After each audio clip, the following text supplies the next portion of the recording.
I'd like to introduce Mrs. Ida McMurray for the Pledge of Allegiance of flag. Freeze arms.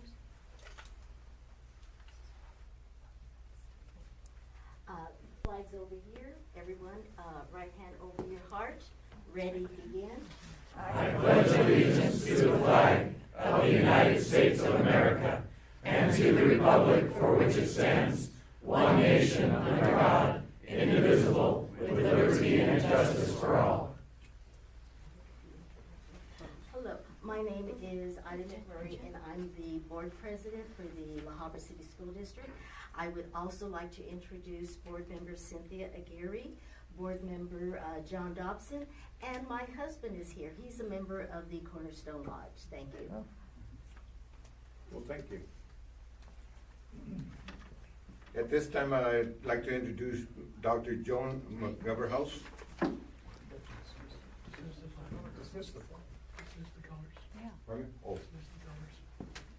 Forward, march.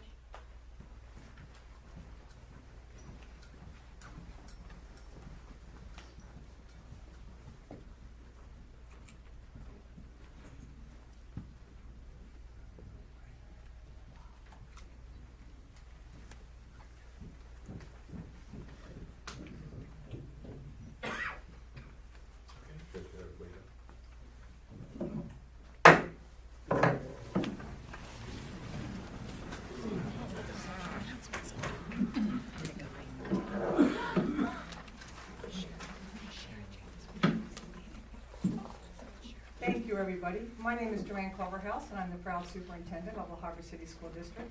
And on behalf of our Board of Education and our staff and our students and our administrators, I would like to welcome everybody and thank you for being here, and thank you, our Lodge Master, Mr. Ota, for the wonderful introduction. We have some dignitaries here also, and when you are in education, dignitaries are the people that keep the school running.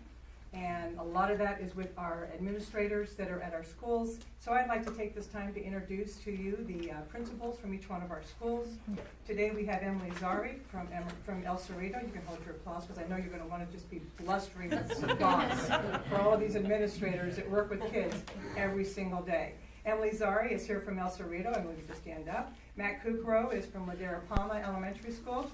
David Viveros is also from Ladera Palma Elementary School. Pam Cunningham from Las Lomas, Sharon Hensley from Las Positas, Anna Dorado from Sierra Vista. She's working with kids right now, is where she should be. Susan Goldrich from Walnut Elementary School, and you saw those beautiful two students out front, Sophia and Oscar, who were handing out the programs. Kathy Sigmund from Imperial Middle School. Greg White, assistant principal from Imperial Middle School, Dr. George Lopez from Washington Middle School, and let's give our administrators a huge round of applause.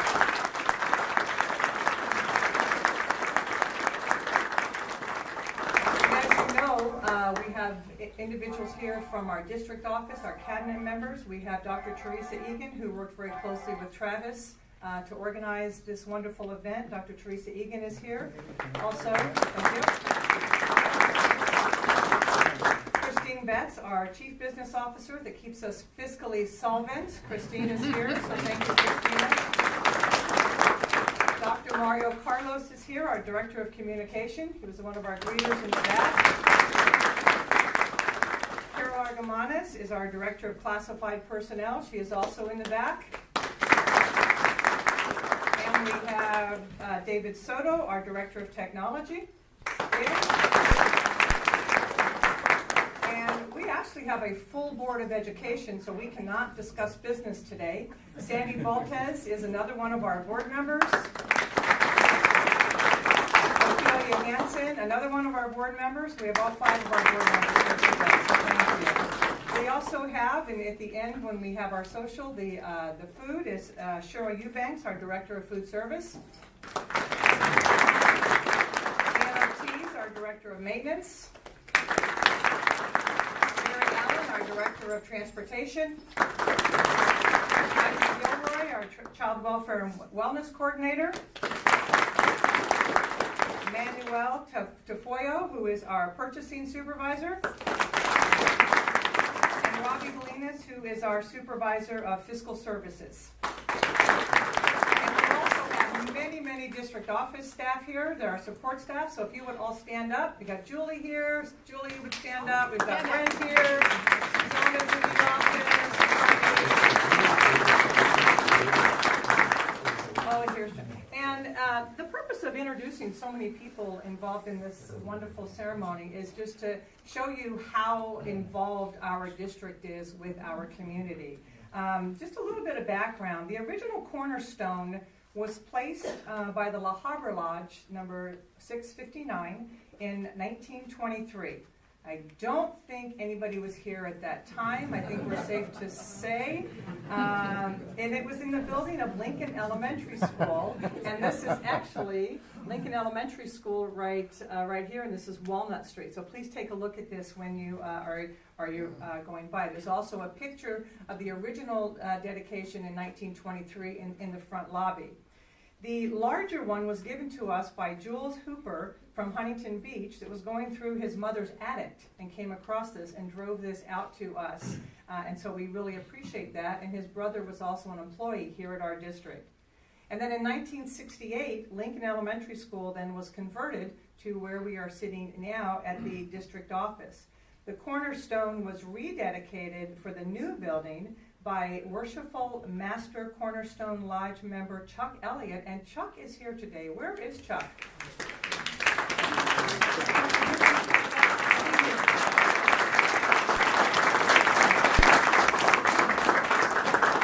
And I actually have the ceremony, Mr. Elliot, if you want to take a look at that. When you were performing, you were probably standing where I was at this time, so thank you. We also have with us today is Phil Walker and his grandfather. Where's Phil? Right here. His grandfather was Everett Bullington, who was very, don't look at they're shaking their heads. They're great. And when I talked to Phil when he came in and introduced himself, he was, I could not stand up here and go on and on as much as I should about your grandfather. He was involved in the district. He was involved as a superintendent. He was part of the Masons from 1968. What were the other dates, Phil? Well, 2001, 2000, past master. Right, past master. So we are very, very happy to have you here as his grandson and to honor his legacy that he not only gave to the Grand Masters but also to this school district. So I'd like to give him a huge round of applause and thank you for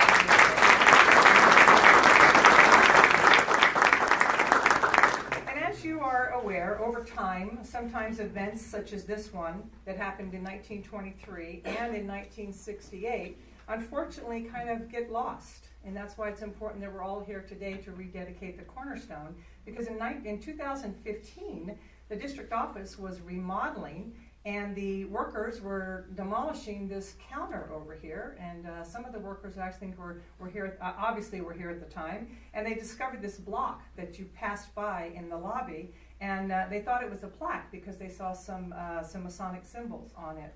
And the cement seal was broken at the time, but the contents remained in this sealed box, this beautiful box, and the counters that were then installed, and they cut out the counter so that we could actually see where that cornerstone was. And so it was in a very exciting time for us. So at this time, and I would encourage you that when we do our social hour, that you come up and take a look at the contents of this box. But if you recognize this also of the typewriters, it's very frail paper that was put into the box back in 1923. And I think it warrants the time to just read to you what is in the context of this box. So the articles in the cornerstone box were deposited in July 6, 1923, with the ceremonies by the Masonic Grand Lodge of California. Inside are 11 items: the history of the La Habra branch of the Red Cross, photographs of I.B. Varney, the first clerk of La Habra School, T.B. Warren, the trustee, first trustee of the board, E.E. Proud, the president of La Habra School Board in 1923, and trustees from March 1917 to March 1926, Judge H.E. Hart, Justice of the Peace in 1923. Also, there are business cards of O.T. Moore, W. Wright, and Pacific Roofing Company, the statement of the First National Bank, a combined report of the condition of the Citizens Commercial and Savings Bank of La Habra, a statement of the La Habra Citrus Association and also one of the Index Orchards Associations, a statement by the architects of the subcontractors working on the building and the estimated cost. It's not the same cost as what we now. The organization of the school system of 1923, which I found fascinating when I read this, a list of the teachers, and prepared by the district superintendent J.A. Baker at the time. The names of the master masons of La Habra, California are there, the history of La Habra 1919-1920, a review of events of La Habra early history, various official publications such as perspective, the pictures of the building when completed, substantial reports of the county and school directories, and a manual of the public schools of Orange County. So that's a lot to fit into that little box. But I would really encourage you at the conclusion of our dedication to please take a look at this. And I know that Warren Kraft was invited. He couldn't be here today to be part of this ceremony. He's going to try to get back later this afternoon. And Rich Herman was also part of the history that went into this box. And before I conclude and turn it back over to our Grand Masters, I just want to say that the cornerstone of any organization is the educational system. And it doesn't matter which country you are from, where you are from, or your beliefs. Educating students and making sure that they are not only establishing the skills they need to be productive citizens, but we are also teaching them to be good citizens, good people, honest, ethical, wanting to be of service. I think it's interesting, some of our young ladies who are part of the ROTC from Sonora High School, raise your hand. Where was one of our students that actually was one of a student in La Habra Elementary School? Which one of you? Would you ladies stand up for me, please? Okay, that is why we serve. Because in education, we are of service. And that's what we do. We are of service to the young people that we work with every single day. And I would just like to do a round of applause for our alumni.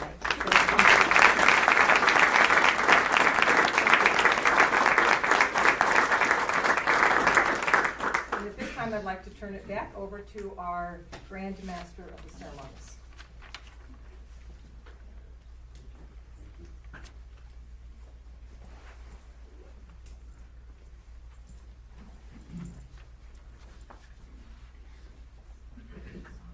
Thank you, Doctor.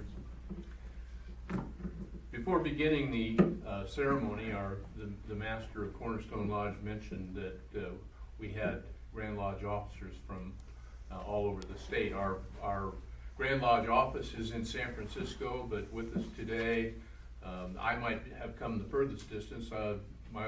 Gay and I live in Redding, California, about as far north as you can get, but we have officers from Chico, from Long Beach, Palm Springs, or in that area. So the Master Masons of California are throughout the state, and we're all very pleased to be here. So, friends and my brethren, it is with pleasure that we accept the invitation of the school authorities of this community to rededicate this school building. In order to give you a better understanding of our participation in this program, permit me to go back in history. The Masons of California on many occasions demonstrated their interest in the public schools of this state and nation.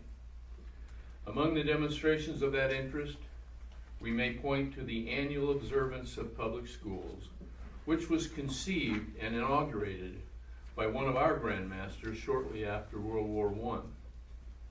During that week, all Masonic lodges throughout the state refrain from all other activities and devote their efforts to focusing public attention upon our public schools. Governors, mayors, and other officials have proclaimed the observance and joined in urging visitations to our public schools and public interest in their work, and needs.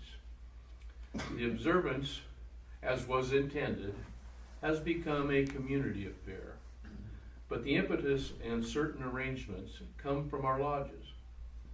This association of public schools and the Masonic fraternity did not originate with Public Schools Week, but has its roots in a far earlier period of American history.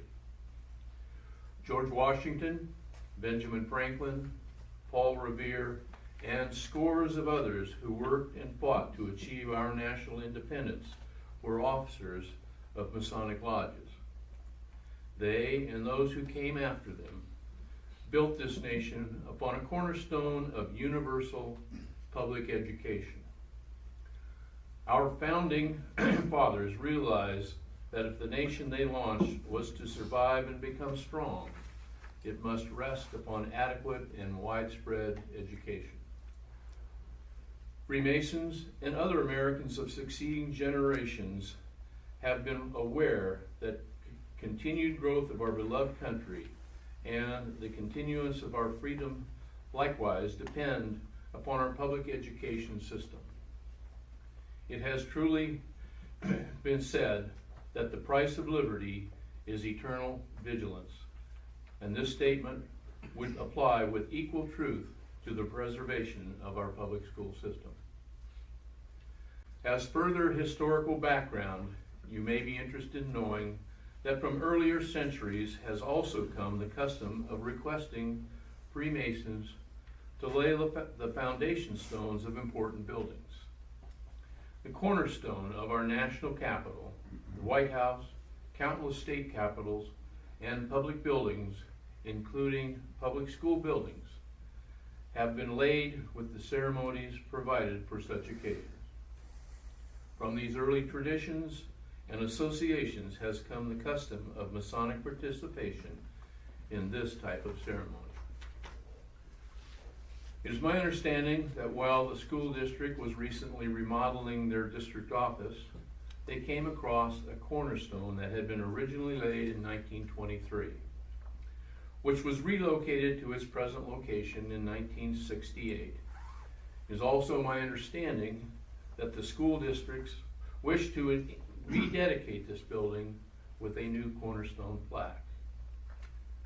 We consider it a privilege to assemble to rededicate this building and cornerstone plaque to the purpose for which it had been erected. It was a custom among ancient peoples to dedicate or consecrate the work of their hands. Temples, altars, and statues were commonly dedicated or consecrated to some divinity. In some lands, the custom was not limited to public edifices, but was extended to private houses. It was believed that no pious or sensible man would expect to dwell safely in a building that was not under the immediate protection of God.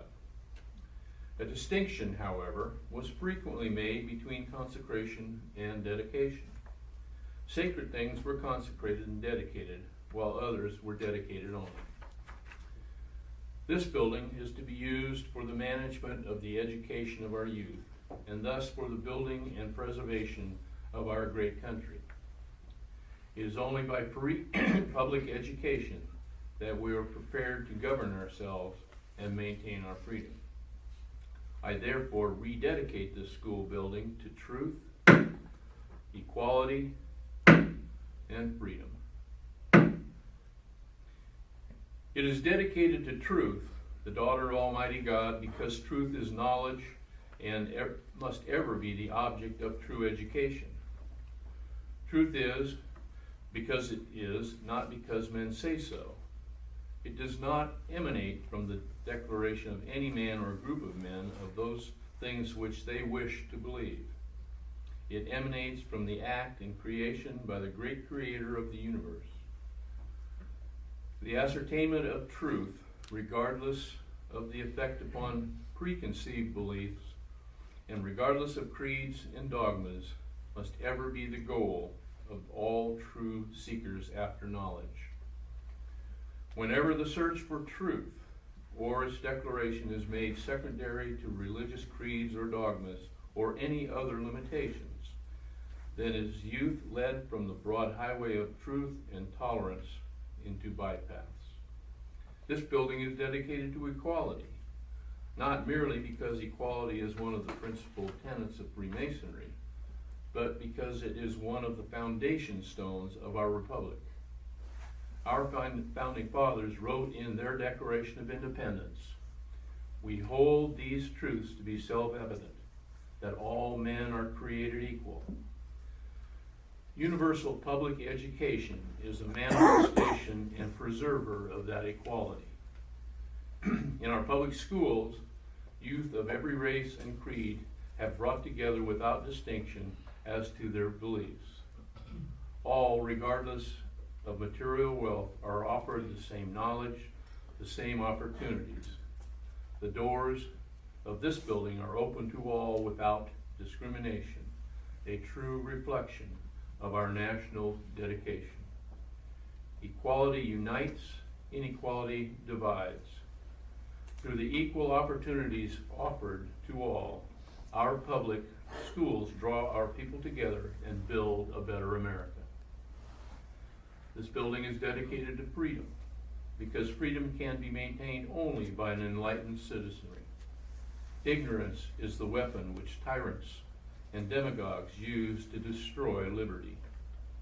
Such men know that mental darkness makes a people blinder, more ready tool and an instrument for their purpose. The unbiased knowledge spread by the public schools constitutes public education, the foundation and the guarantor of our liberty. Within these walls will be taught no divided allegiance, but an allegiance to our nation and our national ideals. May those who come here in search of knowledge go forth to make our country forever the land of the free and the home of the brave. At this time, we will proceed to dedicate the new cornerstone plaque.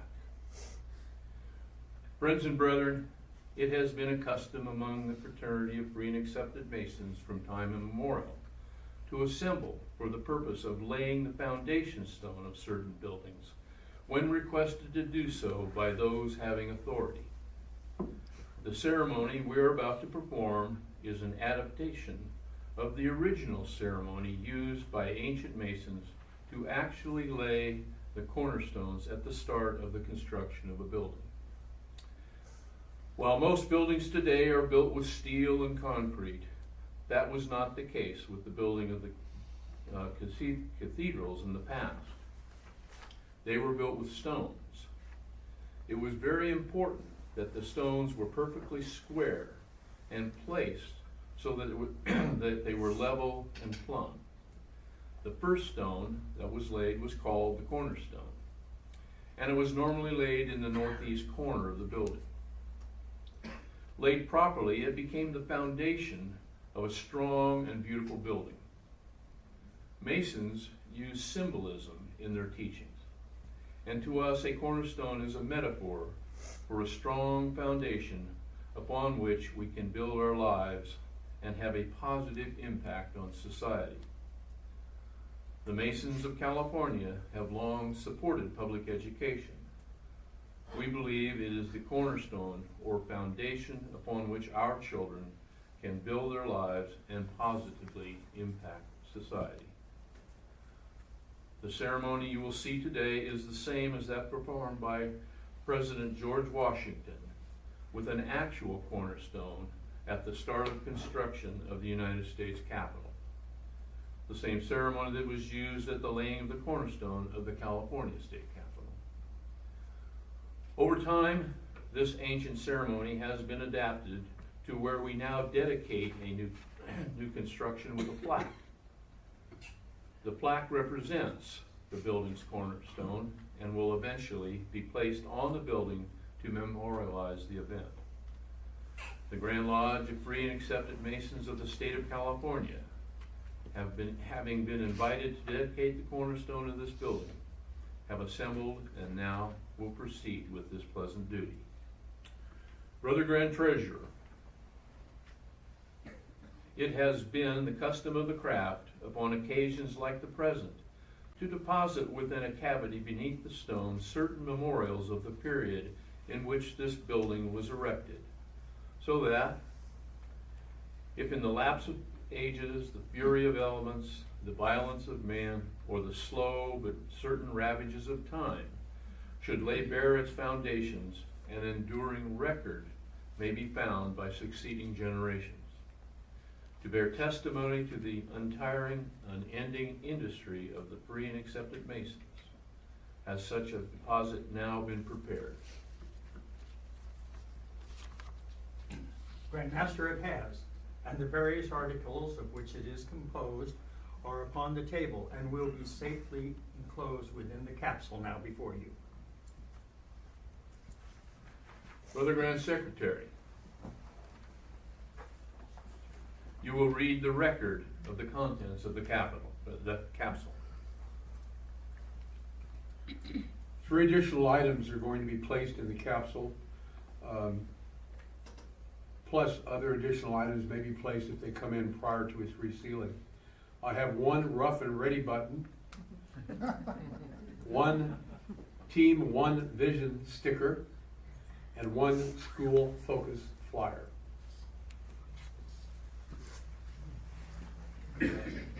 Brother Grand Treasurer, you will now place the capsule beneath the plaque where, after the ceremony, it will be deposited in its proper place. And may the great architect of the universe, in his wisdom, grant that ages upon ages shall pass away ere it be seen again.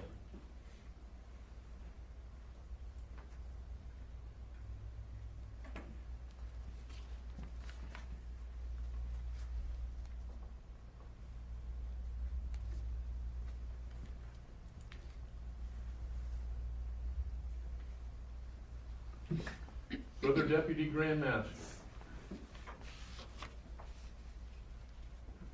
what is the jewel of your office?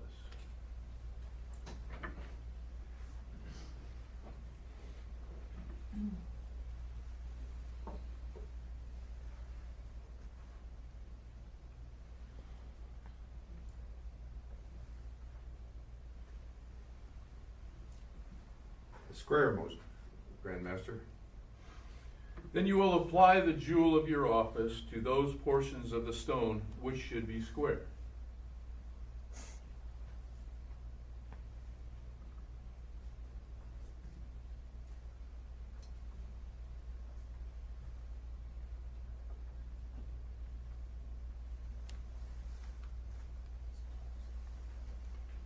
I have obeyed your order, Grandmaster, and find that in this respect, the craftsmen have done their duty.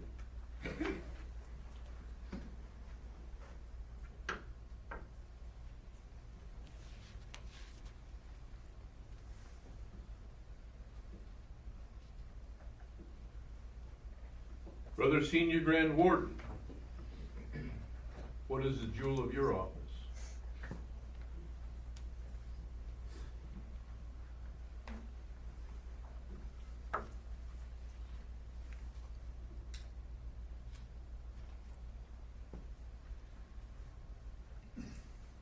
The level, Grandmaster. Then you will apply the jewel of your office to the stone and see if it has been laid in a manner creditable to our ancient craft.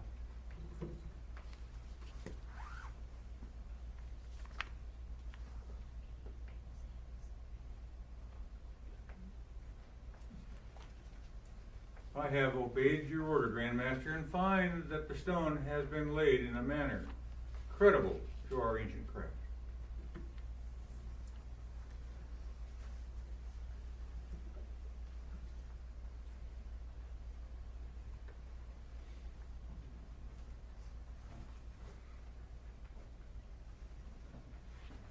Brother Junior Grand Warden, what is the jewel of your office?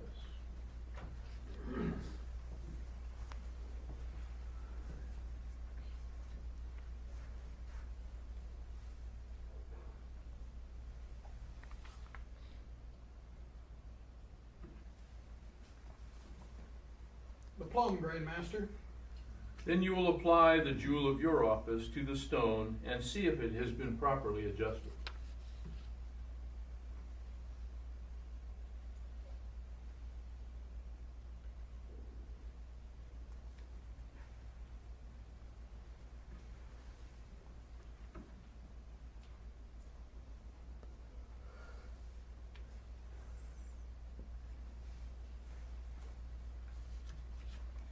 I have obeyed your order, Grand Master, and find that the stone has been properly adjusted.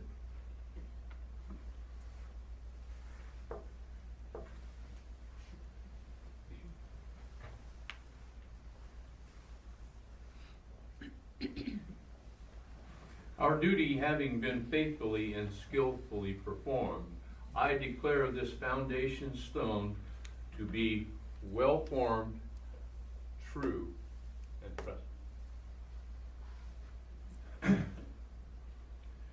May the edifice which is to rest upon it ever be devoted to the spreading of useful knowledge, to the practice of unceasing and unostentatious charity, and to the inculcation of fraternity and goodwill.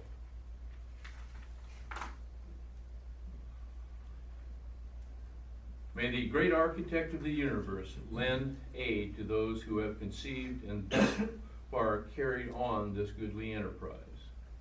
May he protect the workmen employed upon this building from every accident and long preserve it for the beneficent uses which it has destined to subserve.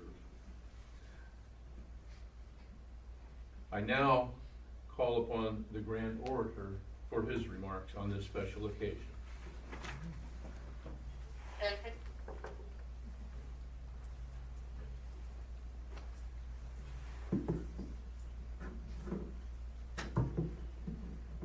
Good morning, everyone. Good morning.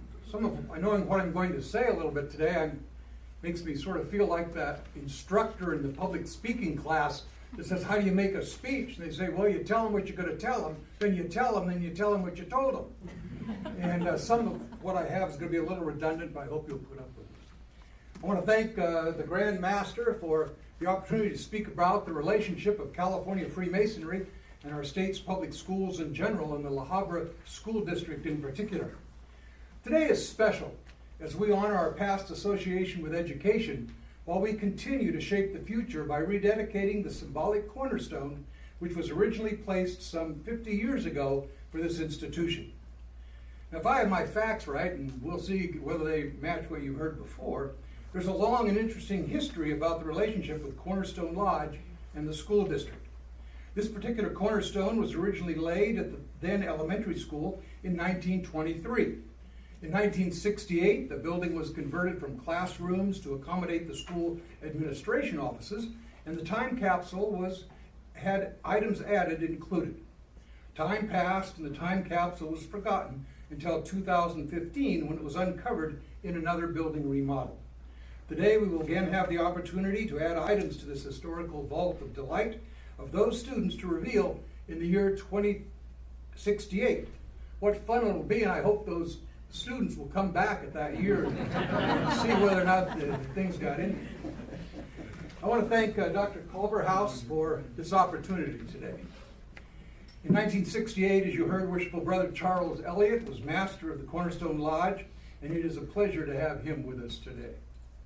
Cornerstone Lodge is active in the La Habra community in the school district. The Lodge gives the Melanie Sorensen Memorial Scholarship to outstanding students from each of the high schools. The Lodge invites the classified employees and teachers to the Lodge during Public Schools Month for special recognition. They participate in the city toy drive at Christmas, and this year will host a dinner with Santa for needy families in the area. The Lodge is an e-waste collection site for the community and participates in the Job's Daughters food booth during the La Habra Corn Festival. The Lodge also hosts a community barbecue each summer to show their appreciation to the police, fire, and city council of this great city. Throughout history, Masons have been closely associated with education. Education was central to the fraternity. Master stonemasons taught how to safely build beautiful cathedrals and other stately edifices by starting with the cornerstone, providing instructions and demonstrations to the apprentice on how to lay it square, plumb, and level. Today, Freemasons draw upon their fraternal values, such as equality, knowledge, truth, and service to the community, while setting precedent for equal access to education through public schools. Francis Bellamy wrote the Pledge of Allegiance to honor public schools and celebrate patriotism. Bellamy, a Mason, noted that public schools are the great American institution that unifies the nation. Freemason John Swett arrived in California in 1853 to mine gold, but quickly sought work as a teacher in San Francisco. Brother Swett was instrumental in founding the California Education Society, which is known today as the California Teachers Association. During the Civil War, he served as the superintendent of public schools in California, and his most important accomplishment was making the state's school system free for all students. In 1920, California public schools were out of funds, understaffed, and having great difficulty keeping the schools open to teach students. Charles Adams, a San Francisco attorney and the Grand Master of California Masons, was passionate about California schools. He charged the Masons to meet the education challenges facing the state. As public schools struggled to survive teacher shortages, California Masons led a community response. The fraternity proclaimed Public Schools Week, rallying communities in support of schools and raising the funds needed to improve the system. The Masons of California still continue that tradition with Public Schools Month every April. Some 50 years ago, the California Masonic Foundation was established to further the education of young people from kindergarten through college. Today, numerous programs and services of the foundation support our state's youth. Programs such as Raising a Reader Literacy Initiative for the elementary school child, or the Investment in Success Scholarship Program to include students for whom college education has not been a choice in the past, but now can be, or the support from the foundation for the advancing instruction in middle school algebra. Today, the California Masonic Foundation awards more than $1 million in scholarships each year to some 300 deserving students. And also, the foundation sponsors the annual recognition of outstanding teachers in our California public school systems. Many challenges continue to confront our youth in our schools. Criticism of our socioeconomic values, the perceived need to be politically correct, and the unattainable attempt to be all things to all people, to name just a few. Masons and other leaders in our community need to assist our teachers in the public education system in meeting these issues, be it through traditional means or by developing social media opportunities. The National Center for Education reports that 1 in 4 students in the United States reports being bullied, and those numbers can be 2 to 3 times higher for kids with disabilities. This can be due to any number of factors: physical vulnerability, difference in social appearance, social skill deficits, and/or emotional difficulties. Masons and the Shriners for Hospital for Children in the United States has launched a national anti-bullying campaign called #CutTheBull, with emphasis on respect, reaching out in response to raising the awareness of the issue of bullying, especially among children with disabilities. Most bullying is never reported and can cause depression, anxiety, and a poor academic performance. The Masonic Student Assistance Program teaches that an event plus the reaction equals the outcome. The outcome of our anti-bullying campaign is the reaction to everyday events occurring in our public schools. Dr. Leo Biscaglia once opined that the past is a canceled check, the future a promissory note, and the present is cash in hand. How true. The present is all we truly have. While there is wisdom in preparing for the future, we can get lost in it and miss what we are truly experiencing. The present is our time to live and coincidentally create our evolving history. When we hold on to the past, going beyond honoring to stuck in the past, it robs us of our present. When we live in the future, we vacate the present. We should always remember that we cannot get this present back. Excuse me. Have you ever wondered why a car's windshield is so large and the rear window so small? Because our past is not as important as our future. So look ahead and move on.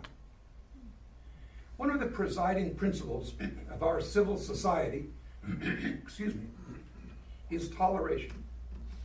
Early in life, we learn the importance of treating others with the same respect that we want ourselves to be treated. We learn that each individual is of worth and dignity, and that no one may compromise that dignity. We learn that we are to practice toleration at all times and under all circumstances.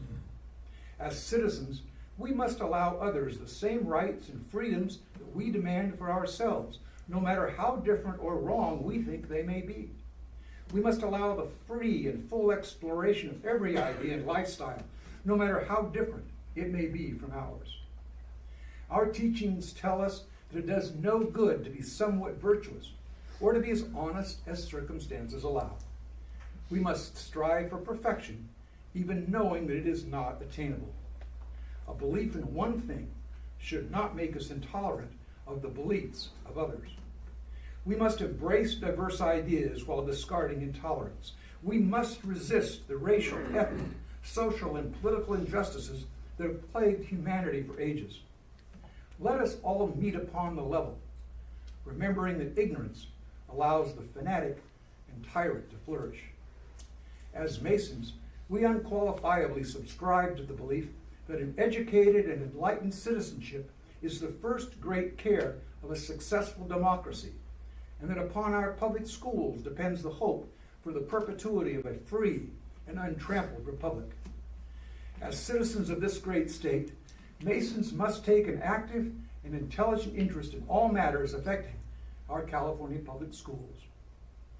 Let us develop our own cornerstone to honor the past and to shape the future, always remembering that knowledge is the foundation of freedom. Thank you.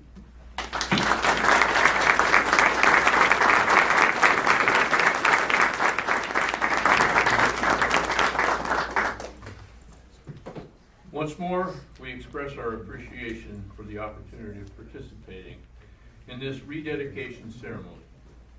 We congratulate you upon the rededication of this beautiful building.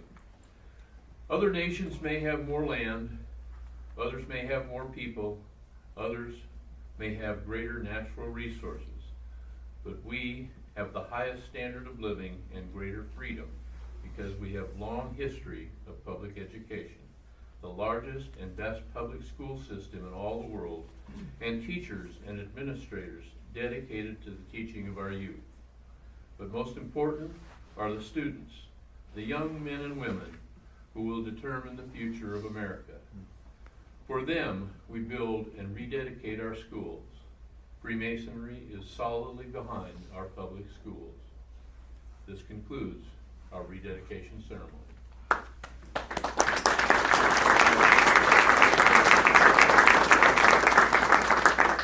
Brother Ochoa, would you please dismiss the audience and let them know what is going on?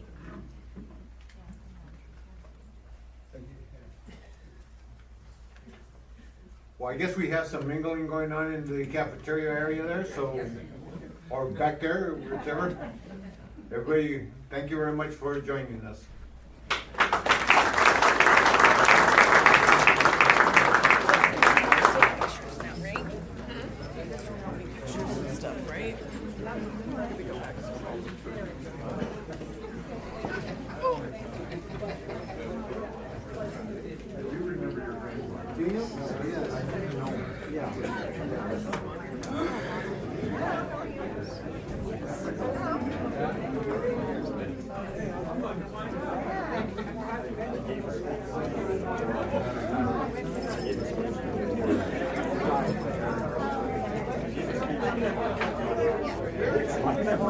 Sorry.